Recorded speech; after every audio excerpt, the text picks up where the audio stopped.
Ever wondered how rice turns into this crispy cloud of goodness?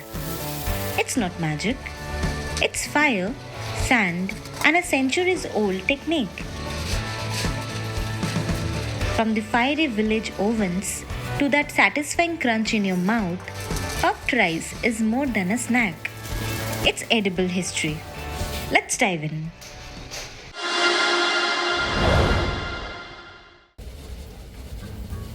Raw materials. A specific variety of rice, selected for its suitability in puffed rice production, is transported from the storage facility to the processing area.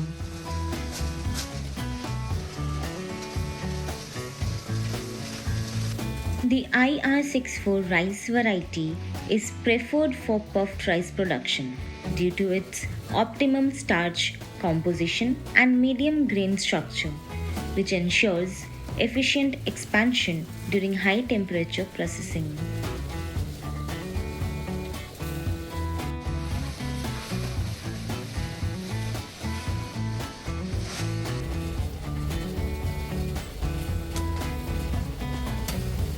Its low moisture content and uniform grain size contribute to the consistent puffing quality and texture.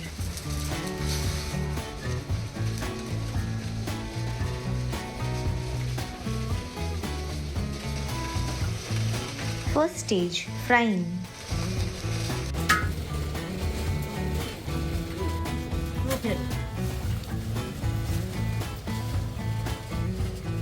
In the initial frying stage, the raw rice is introduced into the frying pan.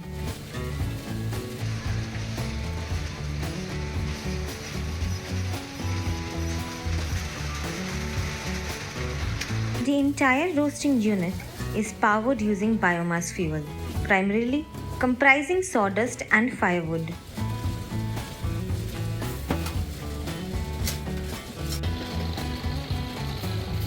An electric motor is employed to drive the entire processing unit by powering the stirrer mechanism.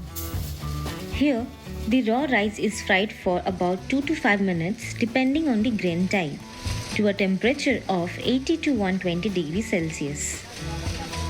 This step partially dries the rice, initiates starch genitalization without puffing by preconditioning the starch, and reduces surface moisture to prevent splattering in the next stage. Once the rice reaches the desired state post-frying, it is removed from the pan and transferred onto a gunny bag for cooling.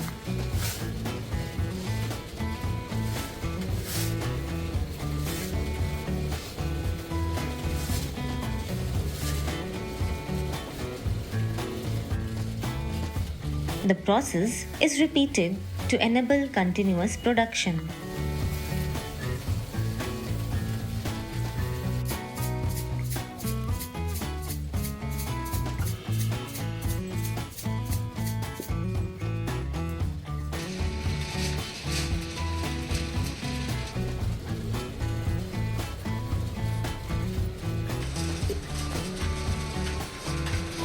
After frying, the rice is packed in gunny bags to allow gradual cooling and effective air circulation.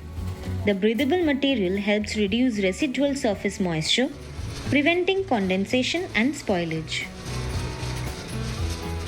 The bags are left to cool completely for approximately 4 to 5 hours before moving on to the next stage of processing. The cooled bags are now opened and the rice is measured and mixed with a solution of water, sugar, and soda to enhance its flavor.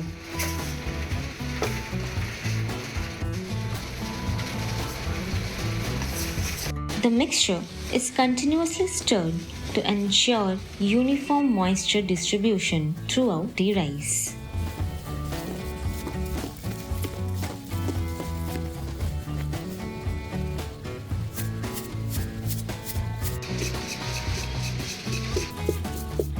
Now the mixture is ready for next stage frying.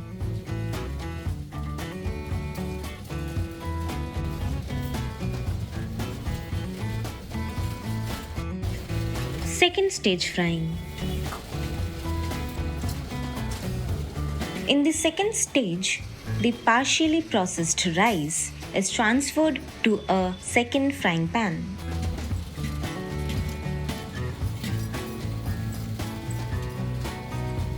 Here, it undergoes further moisture reduction. This step is crucial for tempering the grains, enhancing their ability to withstand the intense heat required for even puffing in the final stage.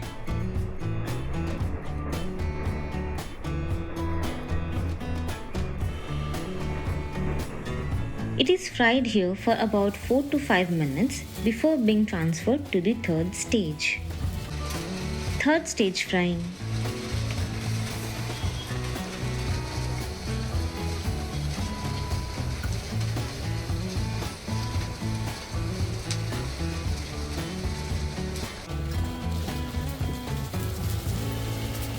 The tempered rice from second pan is now transferred to the third frying pan.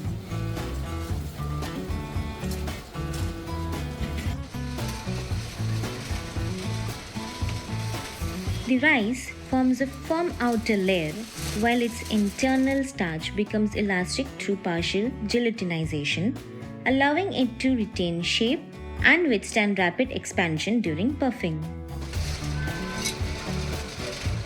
After thorough frying, the rice is transferred to the final puffing stage. The reddish brown color indicates partial cooking and readiness for final puffing.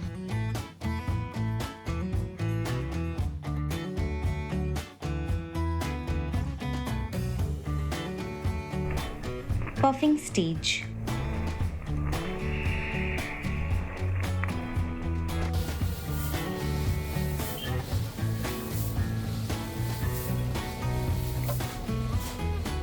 The partially cooked rice is transferred to a mud pot for temporary storage.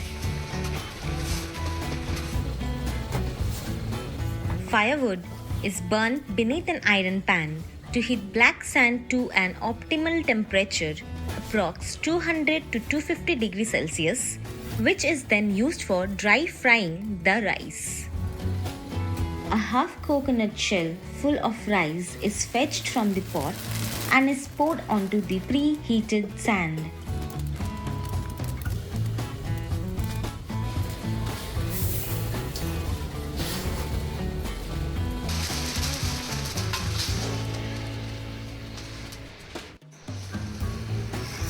The hot sand rapidly transfers heat to the rice, causing instant puffing through moisture vaporization inside the grains.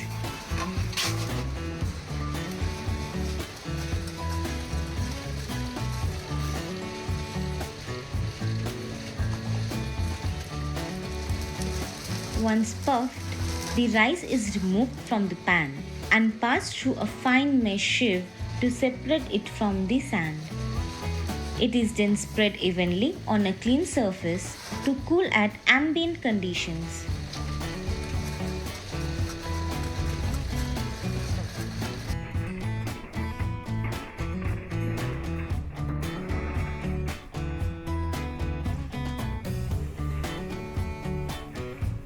This traditional dry heat method is energy efficient and requires no oil or added ingredients.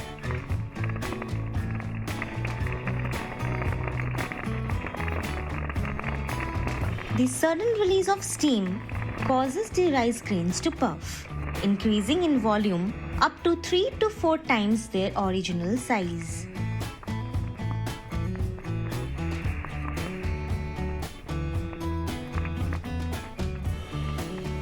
The puffing creates a distinct popping sound, signaling the transformation is complete.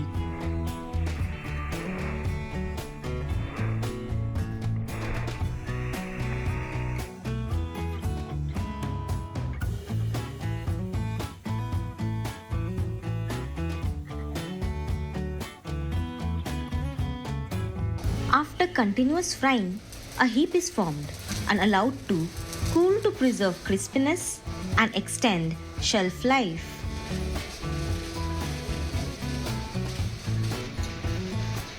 Packaging. The freshly puffed rice is gently pushed into a steaming heap, allowing it to cool uniformly before packaging process begins.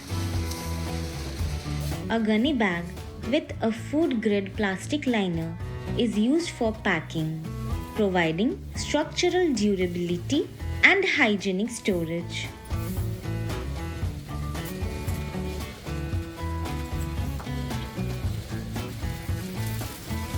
This packing method ensures the puffed rice retains the crispiness and natural flavors by effectively protecting it from moisture and external contaminants.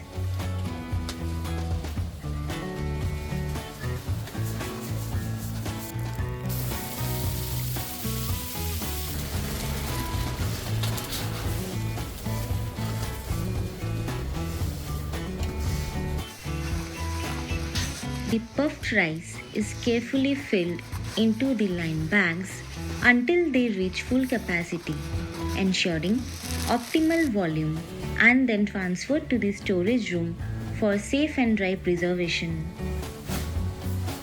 The packed bags are then transported to the market, ready for distribution and sale to consumers. A time-honored method still used in rural communities across South Asia for making puffed rice or murmura. This process has been passed down through generations, requiring skill and timing to achieve optimal puffing.